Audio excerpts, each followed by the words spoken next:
Welcome back to the Tonight Show. I'm Tosin Akintola. And so the phrase negotiated rulemaking has made its way back into the mainstream media following the Department of Education's announcement that they're going to be holding some public hearings on a variety of higher education regulations.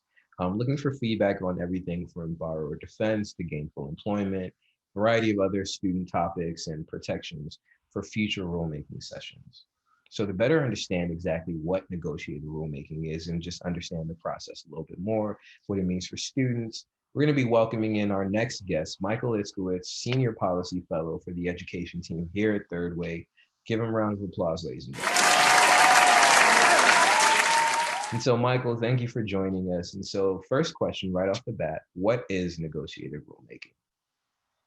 Well, Congress makes laws, and the Department of Education and other federal agencies are in charge of figuring out how to implement those laws.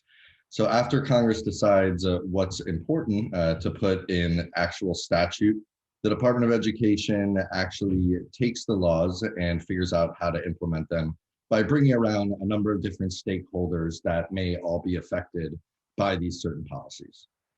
And how does the Department of Education decide who to put on these negotiated rulemaking committees? Well, it depends what they're going to actually be making rules on. So they have to figure out what kind of people or students or institutions would these rules ultimately affect. They put out a notice and they ask for nominations. So if you or anyone you know is interested and think has a stake in these and might be affected, you can actually nominate either yourself or someone else. And then the department goes and ultimately picks people who represent different sorts of constituents all across the country. Awesome. Well, I'm sure there are better people than me for the job, but what is the Department of Education regulating on right now and why? So they're actually in the process of figuring out what's most important and how they can prioritize what they want to regulate on in the upcoming year.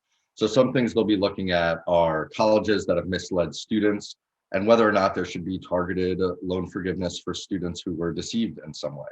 Other things that they're looking at, they've regulated in the past, something known as gainful employment, which is a rule that helps ensure that students who enter a college program ultimately are making enough to be able to pay down their educational costs or educational debt. One of the things that they specifically pointed out in the release too is that they're looking for rules that can ultimately close gaps in income and racial and ethnic disparities within higher education. So public hearings are happening in a couple of weeks. So folks will be able to provide input on what's most important to them. And then the department will ultimately decide what they want to regulate on within the next year or so.